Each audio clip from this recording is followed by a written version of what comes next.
I will now call to order the Tuesday, February 5th, 2013 informational meeting of the Sioux Falls City Council.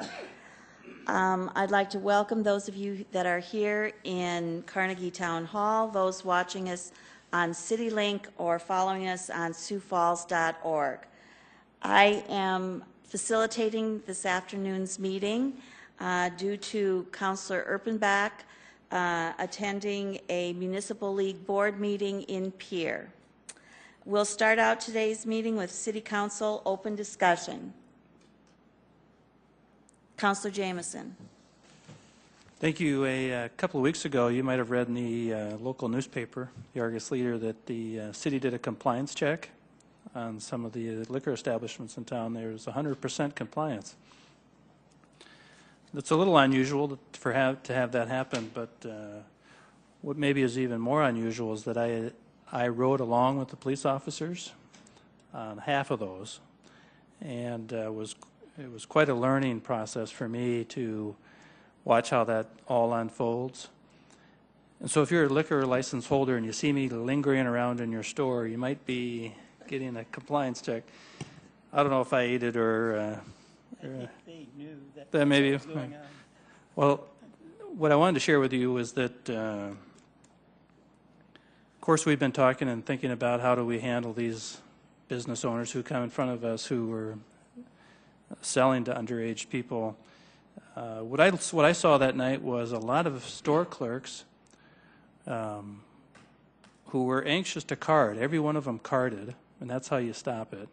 But I don't know, it just got me thinking that perhaps we need to maybe re-evaluate how we're approaching these business owners who are coming in front of us with, a lot of us are looking to maybe kick them in the knee for doing something bad, but maybe we need to work on all the others who are doing a good job, who aren't showing up here on those nights. Congratulate them in some way, in some fashion. Even though it's just doing their job, but we're not getting anywhere in the state legislature. We've run against the stone wall on the opposition from the Retailers Association and the licensed liquor holders. So maybe we just need to reapproach this so that we're not standing up here and so frustrated about what's going on, because I just saw a lot of good energy happening at those stores over and over and over again.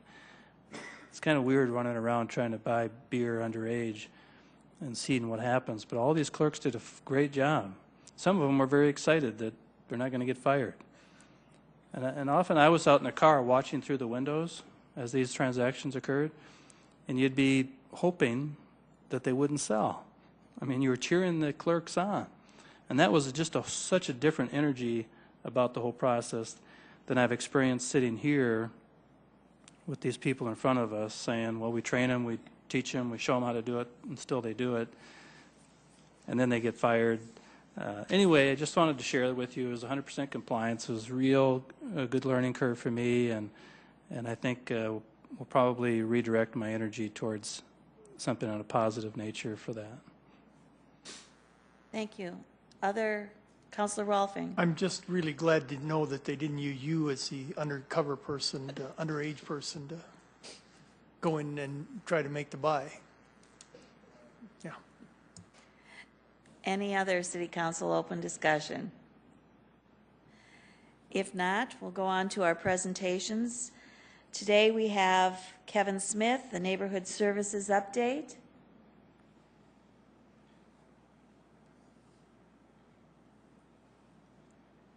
Good afternoon, Kevin Smith with the Office of Planning and Building Services. There's also several members of the team in the audience with me, as well as Dan Sifkin, the Executive Director of the South Dakota Multi-Housing Association.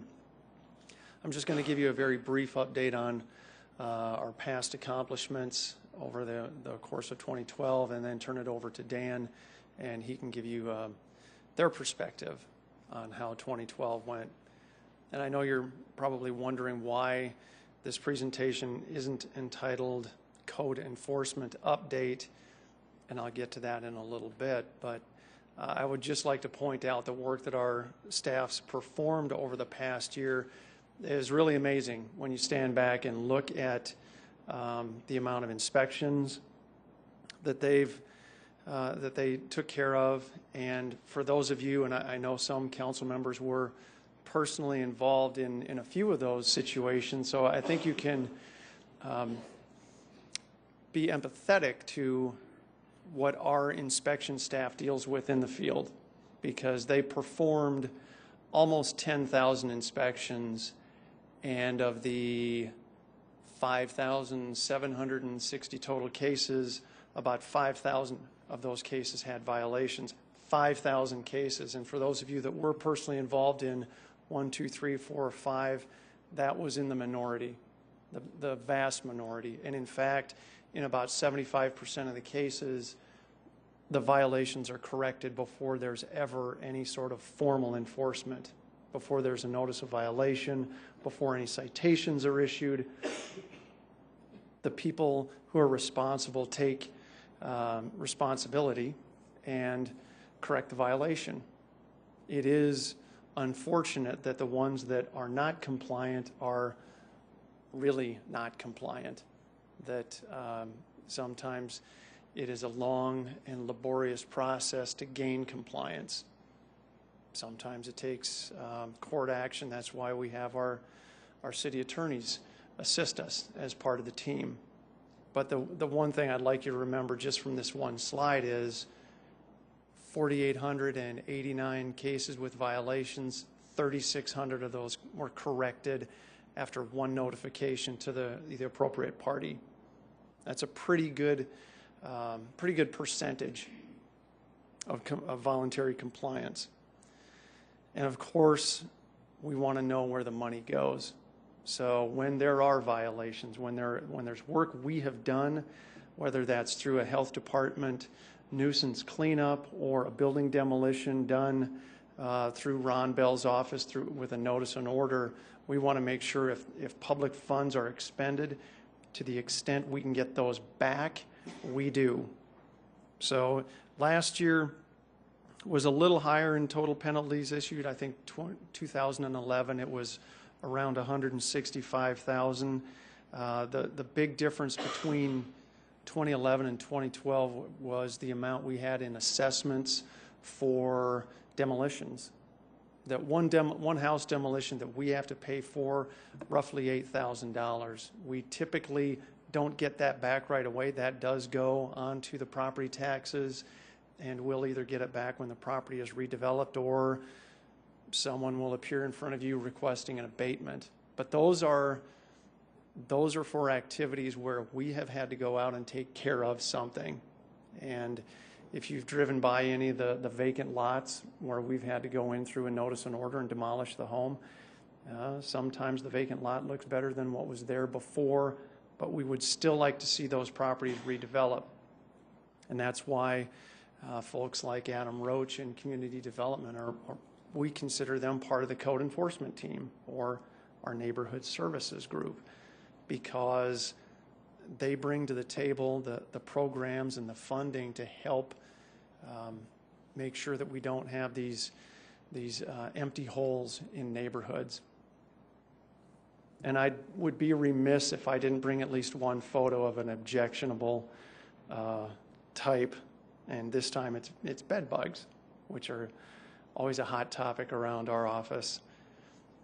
But more importantly, what we've tried to do over the past year with our public information, redesigning the website, is to make it easier for people to understand what are these violations, up to and including the use of full motion videos, which I will spare you what it looks like when a bunch of bed bugs are running around. I think you can grasp that. But for citizens who want to know more about code enforcement, to be able to see things visually, and also it's much easier now, in my opinion, for citizens to go online and file complaints. And even though not every complaint is a violation, we want to make sure people have access to this. It is in the most easy to understand manner possible, and they can easily get to us. And one of the reasons I thought of inviting Dan to this is because we do actually work in partnership with groups like the Multi-Housing Association. So when we're doing rental housing verification, because there is an industry that we can deal with directly, we certainly bring them on board with the team. And this is really going to be a multi-year project, ensuring that all residential rental properties are registered with the City of Sioux Falls. Last year was a good year. We got through Pettigrew Heights and All Saints.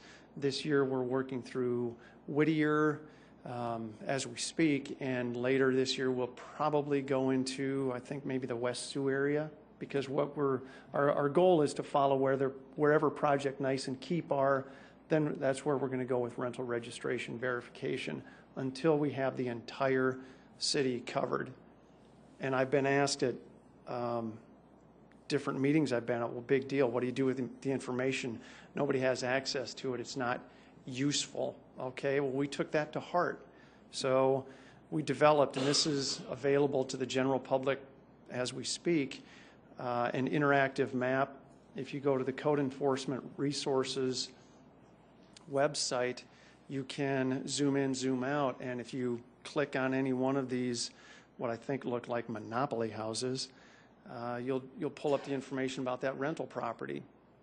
And if you are in a neighborhood, and you can get down to the block level, so you can see every building footprint. If you live in a neighborhood where you know there is a rental property, but it's not on this map, well, then give us a call, and we'll get them registered.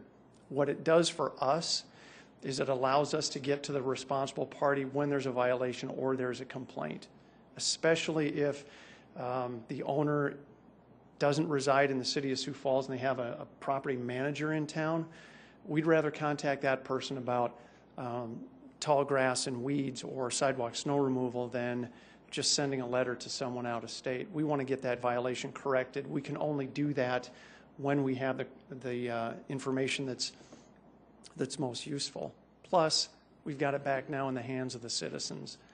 We're also, hopefully by the end of this week, we'll have a very similar map for vacant and foreclosed properties as well, which, you know, looking down the road in terms of things that are of concern to us, making certain that we have adequate information on those properties. So if there's complaints, we can deal with the right people. That again will be available to the citizens of Sioux Falls, so they don't have to search databases. Although you can do an address search on here, I think most people now are used to using point-and-click maps. And if you have a smartphone, you can even do this as long as you don't do it while you're driving. You can do it from the safety of your own home. I'm not going to go over a lot of the objectives with you, but our one overarching goal for 2013 is to change the perception of code enforcement from being a city program to a community service.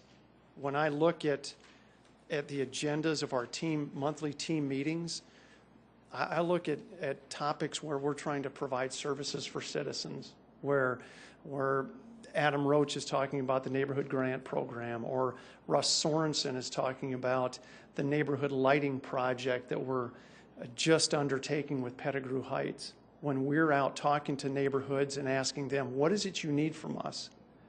We didn't go into Pettigrew Heights and say, hey, we think you need a bunch of new lights. They called us and said, our neighborhood is dark. What can the city do to help? That is a huge part of what we do. And sometimes, yes, that service includes inspections, and it includes enforcement of the existing codes that we have, but that's just part of it. The code enforcement is part of a larger concept for the City of Sioux Falls, and that's neighborhood services. So much more of what we do is listening to what neighborhoods need and helping them come up with solutions. And I think we are all better off in the end. So without going through every one of those objectives over the course of the next year, that's our main goal, is for people to contact us when they need our assistance, not just when the vacant property next to them is piled up with garbage, or their neighbor is doing something they don't like, that we would rather be out there in advance working with them proactively to make their neighborhoods a better place to live, such as the Pettigrew Heights Lighting Project, which I think if you ask folks like Mark Sanderson from Pettigrew Heights, he would say the city of Sioux Falls was responsive to our needs.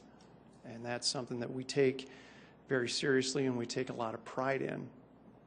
And unless there are questions, I'll turn it over to Dan Sifkin, and he can give you his perspective on how the last year went.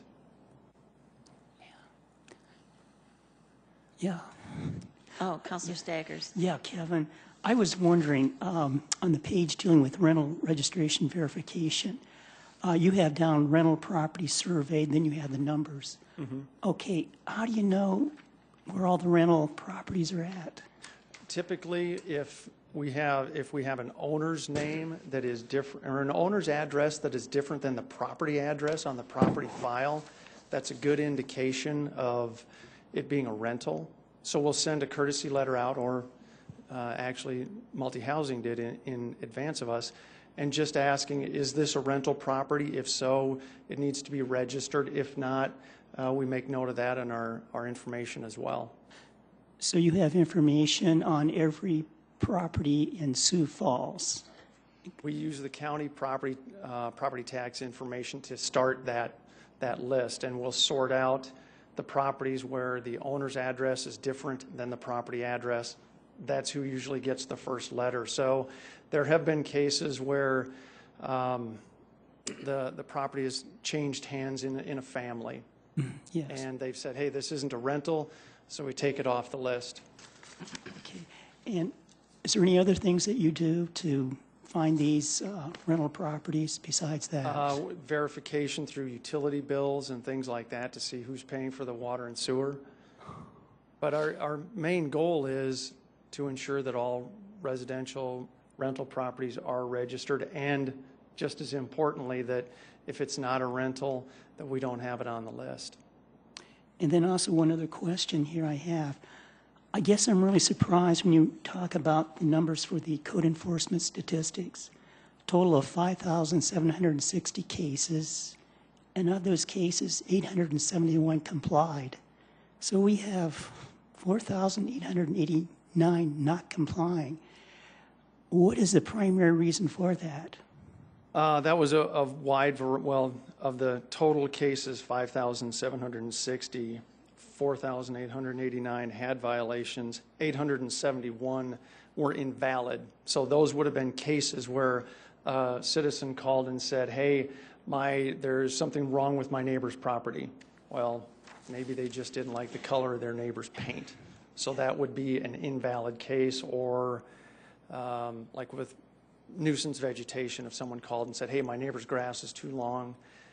Sometimes we went out and it wasn't. So those would be invalid. But those with violations, I would say the typical ones, grass and weeds, health nuisances, people parked on the grass, people with unlicensed, inoperable vehicles. Because, you know, a primary concern I have is we have so many regulations. And oftentimes I tell people I can walk down any block in Sioux Falls and find violations at any property. And so, I mean, I'm afraid that this also contributes to these numbers too. Well, as I said earlier, we believe we're providing a valuable service to neighborhoods. And of the vast majority of those violations, of those actual cases, are driven by citizens. This is a service we provide to the community, and for those neighborhoods who have dealt with, I would say, chronic nuisances, those are the ones who are sometimes frustrated that we take so long. In the vast majority of those, Councilor Staggers, 3,600 of those, it took one contact from the city, and there was compliance reached. There was no notice of violation. There was no citation issued. People did the right thing. And I don't know if you could walk down any street and find a violation, but I would hope if there are violations, we can find more methods of gaining voluntary compliance. We're just doing the work that the citizens have asked. Councillor Karski. First of all, Kevin, thank you for the work you do. It's difficult to make people be good neighbors sometimes and to maintain good property, and that's really what we're after here. Remind me again, is there a cost to registering a rental property? Did we eliminate that here recently? There's never been a cost associated with registering, but the irony is if you don't register, and even after you get a notice of violation, the violation is a $100 citation. So there's a disincentive to not comply. Okay. But no, there's no cost to register. We just want to know who has rental properties. And if I found your map, it's very easy to get to on the website. If I know of a property in my neighborhood that's, you know, a rental and it's not on there, is there a protocol that's followed then, or? I would say the simplest thing to do is to use the contract system. Just report a violation online and give us the address, and our property maintenance folks will take it from there. It's a very simple process, and actually owners can complete the application online as well. Plus, what we've started doing, or what Dean Lanier and the fire inspection folks have started doing, is when they've done inspections in the field for apartments, if they find one that's not registered, they've got the paperwork there for the owners and managers to fill out. So we're trying to make it literally at their doorstep. Thank you. Other questions for Kevin? Councillor Anderson. Not so much a question, just a quick statement. Kevin, since you've moved over into code enforcement, working with zoning and planning, we've worked pretty closely together on a couple different issues, and I found you to be very professional and efficient in getting the job done. And the other thing I've also seen is that there's a more uniform way of dealing with the public through code enforcement now. And I think that's more customer service friendly, and it allows people to understand what their issue is and get it resolved quicker. So I thank you for all the work you've done and your staff. Thank you. Any other questions? Councillor Jameson. Thank you. Looking at your goals and objectives, or I think that's objectives, these volunteer code enforcement teams within neighborhoods.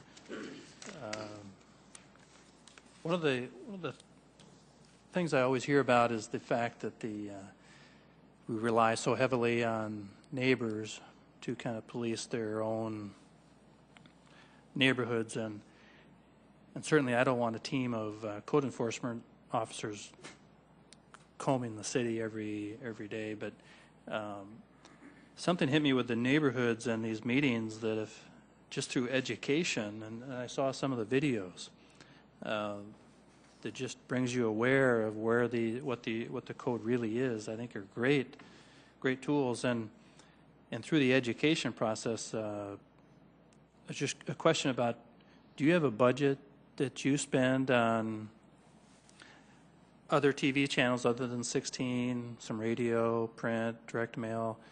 No, currently we don't. Because I see, like, I'll be watching other programs other than Channel 16, and I'll see a TV commercial regarding something that's happening within the city. I just think that education piece could be a great tool, so that even if I'm a homeowner and I'm violating, like I might have my RV parked out in front of my house or something, I might get it. At that moment, I might go, geez, I didn't know I was violating the law, or whatever it might be, and change my behavior without my neighbor even saying anything. So I would encourage you somehow to reach out in education. I see these other departments doing it, and it seems like you'd be a perfect candidate for some of that. Well, that's a really good point. And to go back to your first question about the volunteer code enforcement teams, it's kind of ironic because Russ and Adam and I are going to be meeting with the Cathedral neighborhood at their request, because they want to do a code enforcement walkthrough of their neighborhood. They want to do it, and our our position was, hey, maybe we should talk to them before they do this so they know kind of what they're looking for. And no, we don't want people feeling like the city isn't doing a good enough job. But if there's a neighborhood or a group of citizens who take pride in their neighborhood, I think there needs to be a way that we can empower them to say, you know what, you let us know when you see something that's wrong, and we'll take care of the enforcement end of it. But you're right, the educational part of our work is so very important. And you know, we sometimes lag behind police and fire. Actually, often we lag behind them. But their model of fire prevention and crime prevention through education, through the schools and elsewhere, it's a great model to learn from. And we've tried to take that approach to code enforcement with neighborhoods as well. So, you know, a pitch for neighborhood associations, it's a great way for us to get the word out, to reach a large amount of people so they hear the same message. And just like we work with the Multi-Housing Association on issues that specifically affect their industry, we can do the same thing with individual neighborhoods as well. Any other questions or comments for Kevin? If not, thank you, Kevin. Dan?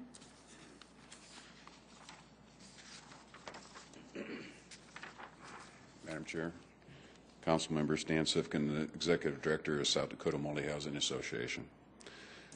Shortly after becoming the Executive Director of the South Dakota Multi-Housing Association, I recognized that my association, to be truly effective for the members that operate properties within the Sioux Falls city limits, both they and the city administration would have to develop a much better understanding of each other's positions. I knew the city employees were not waking up deciding to take on landlords, and likewise I knew landlords were not neglecting their property or ignoring tenants that had become a nuisance in the neighborhood. Yet those were widely held perceptions. Although the South Dakota Multi-Housing Association has had a good working relationship with past administrations and city councils, it was clear that our communications had not always been the best. This led to each side having a perception that wasn't completely accurate. In an effort to educate each other, Kevin Smith and I started having one-on-one meetings, not just to understand each other's position, but to really understand the nuance of the positions. Going into this, we both knew that everyone wanted to see improvement. We also recognized that on various issues, the other side had dug in just inches from the other side of achieving their goal.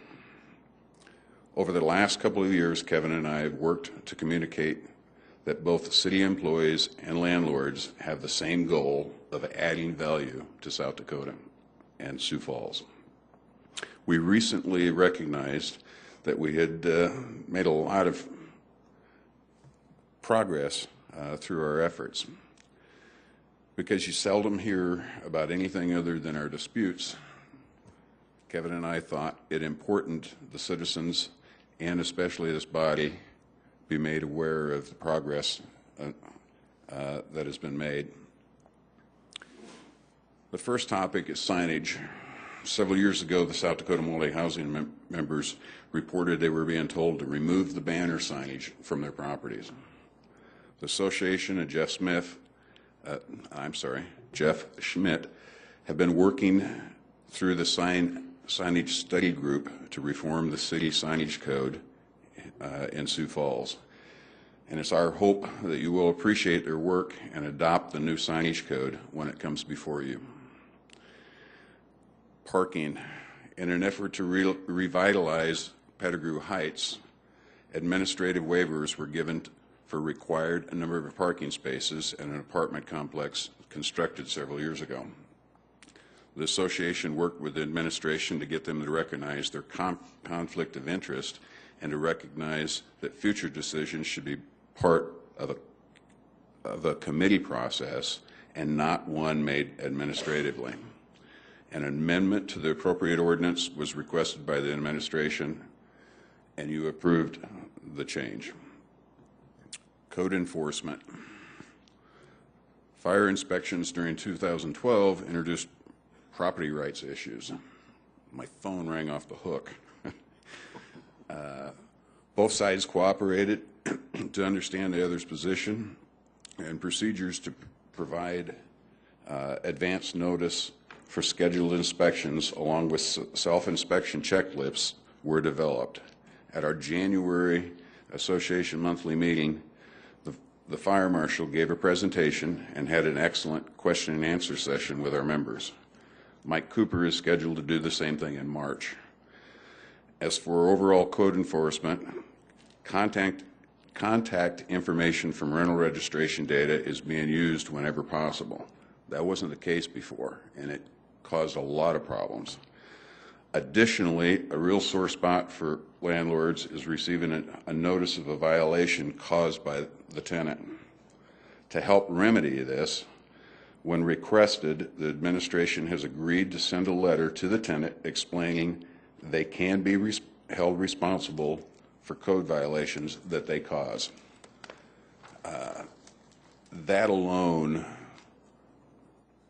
really will cause landlords and the city administration to get along a lot better. There's nothing worse than being told that I'm going to hold you responsible for somebody else's actions, yet you can't control the other person's actions. Mayor's Landlord Work Group. Mayor Huther has led sessions, and the South Dakota Multi-Housing Association worked with him to communicate with landlords with properties that receive multiple code violations and frequent first responder calls. Through these meetings, increased understanding has been achieved on both sides, and I credit the mayor for increasing cooperation through the administration that is seeing positive results. Landlord notification. One of the positives that came out of the mayor's landlord work group is landlord notifications.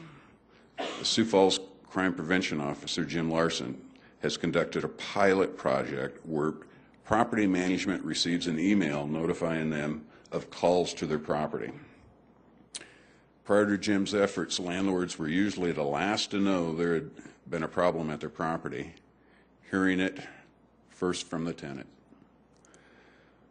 Jim had to abandon the first system, and the current solution is less than perfect, although it is better than nothing.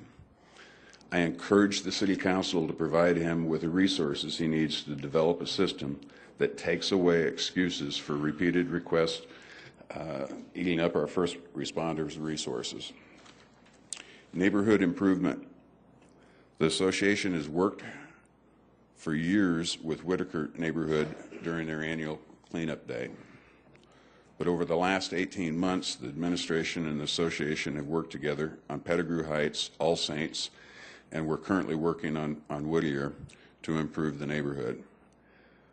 When notified by the city, notified that the city is going to concentrate their efforts on a neighborhood, the association sends a letter to the rental property management encouraging them to ensure that their property is registered, registration information is up to date. This helps increase awareness that the South Dakota Multi-Housing Association exists, and it also helps code enforcement because they have accurate contact information if required. Russ Sorensen is our contact for this effort. Property maintenance and building maintenance codes. Ron Bell took the extra effort this year to explain proposed changes to the property maintenance and building codes months before presenting changes to this body. He worked with the association to clarify the rental occupation standards in the property maintenance code. Unfortunately, we could not come to an agreement on additional sprinkling of apartment units containing 16 units or less in the building code.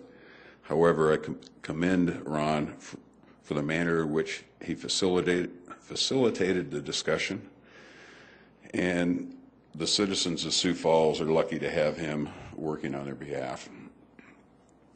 Rent smart. Both code enforcement and the landlord's job is made harder by uninformed tenants.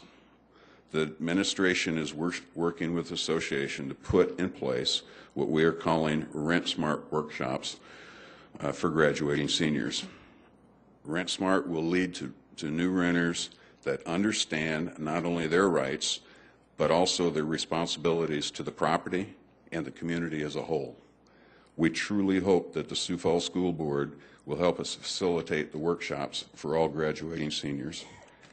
And an informed renter will go a long ways to reducing the problems within the city. To conclude, thank you for giving Kevin and me the opportunity to highlight the accomplishments. I would like to thank everybody in the administration on behalf of the South Dakota Multi-Housing membership. It's nice not to grimace when I receive a phone call from a city official. We truly are seeing results. Thank you, Dan. Questions for Dan or comments? Councillor Staggers. Yes, Dan, on the signage issue, you haven't written anything here saying whether you agree with the new signage, proposed signage ordinance or not, because there are many people that are really upset about it. Yeah, Kermit, this is a really difficult one. You want a sign, I find the sign offensive or gaudy. There's only one remaining issue when it comes to the signage that we don't agree with. But other than that, that signage committee worked really well to understand businesses have a constitutional right of free speech without going overboard and trying to keep everything within reasonable bounds. The current signage code, in my estimation, is really horrible. It's you almost anybody can interpret it any way that they want. But it's been 2 years, maybe 2.5 years, that the signage committee has been meeting and going through one step at a time, and it's been painful, but I think we've made a lot of progress.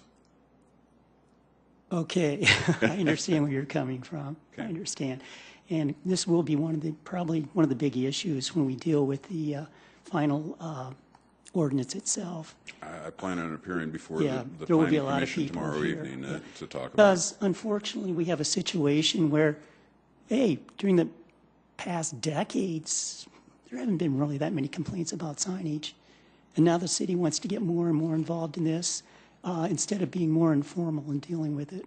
Well, I think, if I could, I think past administrations didn't try to enforce the signage laws. The current administration went out and started enforcing the signage laws, and suddenly my members, property management, discovered that they were in violation of the city ordinance.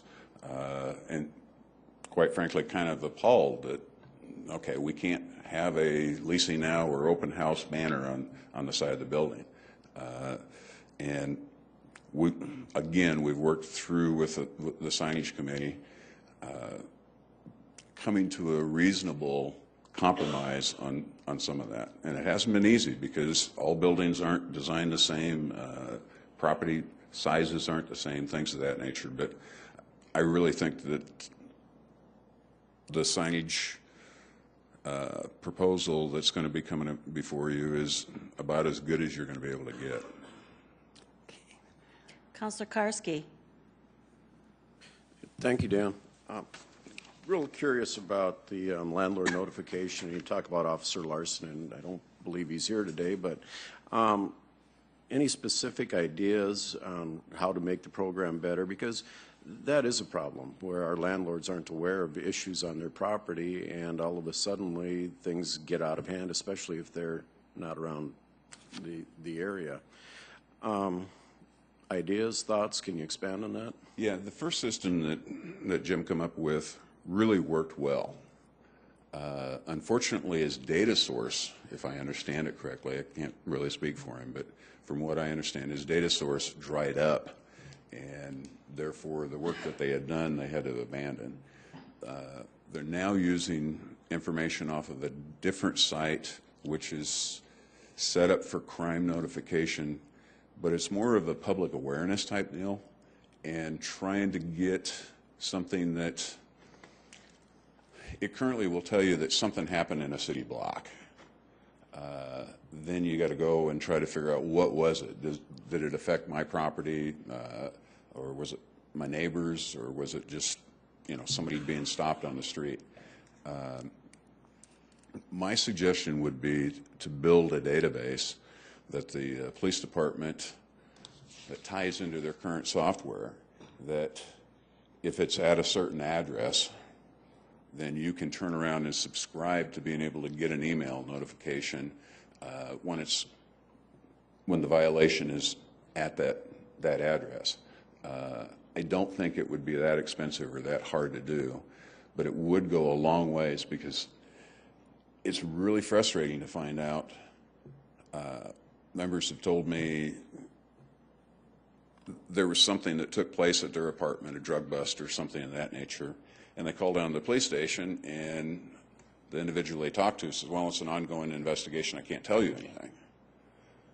Then we turn around, and when I say we, this body and the rest of us turn around and look at the landlord and say, you need to be a good citizen and clean this up. Well, I can't even find out what's going on. And we wonder why they haven't evicted them. Well, because they can't get the information.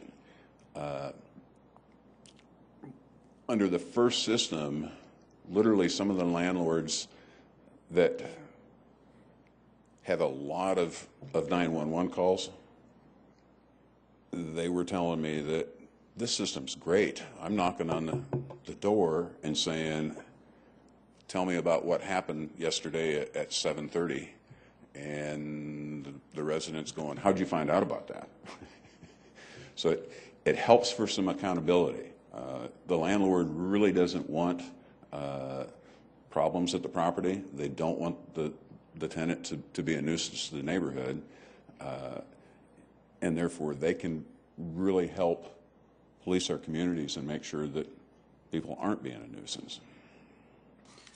If I could then, this is interesting, and I know if I don't have rental properties, but if I did, I'd want to know if laws were being broken by people that were living on my property, and I don't know if this is something that could come before one of our committees, but I think I'd like to hear more about this or ideas on this, and probably have Officer Larson give us a contact, and maybe we can discuss it a little bit more if he does have need for more resources on this. I'm sure Kevin or Mike will connect with him. Thank you. We can also bring that forward to leadership and get something scheduled. Any other questions or comments for Dan? Councilor Staggers. Are we making any progress on the sprinkler issue? Because I understand the city's still pushing for this. The 13th, it goes before the Public Services Committee, and we'll find out exactly how much progress we've made, if any. There's been a suggestion by the administration that we form a study group. Our hopes are that we can do that so that everybody gets better understanding of the ramification of any decision that's being made. Far too often in government we turn around and say, well, it's a life safety issue, and we don't turn around and realize the impact that it's going to have on the people's lives that's affected.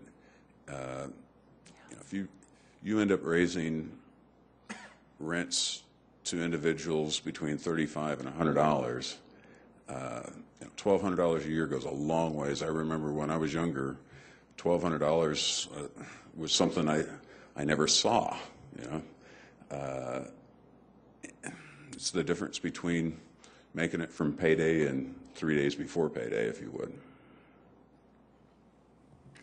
I have one question for you, Dan. The Rent Smart program, have you had contact already with the Sioux Falls School District? And what? I have not. Mike Cooper has reached out to the school board. I've asked them to facilitate, because I know if I was on the school board and approached by a landlord association to be able to put a workshop together with graduating seniors, I'd be a little suspicious of what they're after. The Rent Smart program is something that was started in Colorado Springs. It's been going on for years. It's been very successful in their community. If we think back when we first left Mom and Dad's house, nobody could tell us what to do. Slowly but surely, as we got older, we found out, yeah, we have responsibilities, and if you live up to them, nobody will be telling you what to do. Just live up to your responsibilities. But likewise, we need to educate those graduating seniors that are going to come out and rent property of what's the responsibility of the landlord to the tenant. When everybody's educated, you don't end up usually in court, and you don't end up with the misunderstanding that the other side is wrong and I'm right, if you would. Director Cooper, do you have anything to add about the process?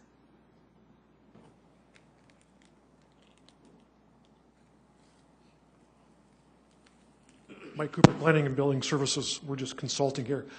What we've done is we've reached out to Ken McFarland, thank you, because what we want to do as the next step is to have Dan come and present this Rent Smart, the actual program, to you at one of your city, county, school breakfast club meetings.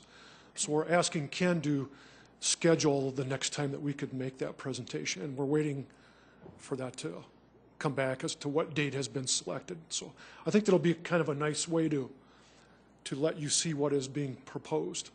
Great, thank you.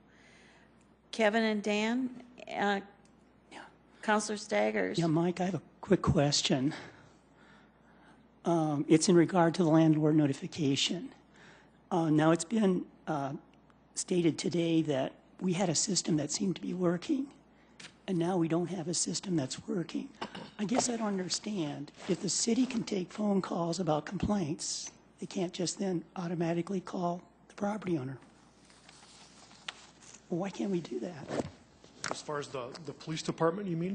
Police department, code enforcement, all the different regulatory agencies in the city. Well, that's, as Dan said, and Kevin kind of alluded to in the presentation, we know that there's some things that we need to keep working on, and we've had those discussions with South Dakota Multi-Housing as far as what is the best way, the best situation to have those notifications, and that's something that we're working on.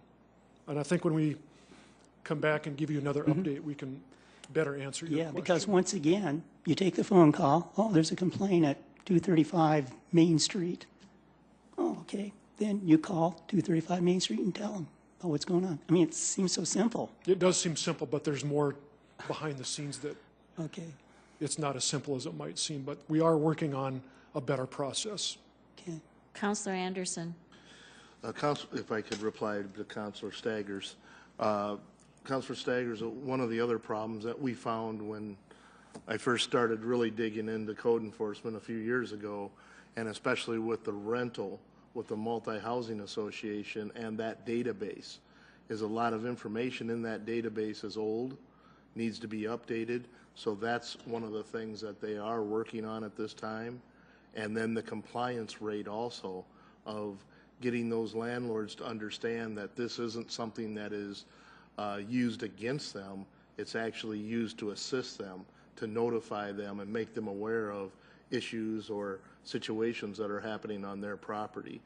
And that's some of the things that Mr. Smith right now and Mr. Cooper are working to get over those hurdles.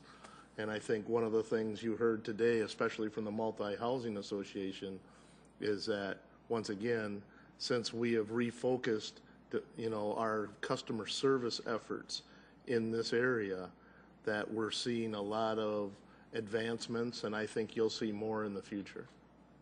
If I could respond, I understand where you're coming from, Kenny. We're never going to have a perfect database. Could we have a better one? I agree with you, we could have a better one.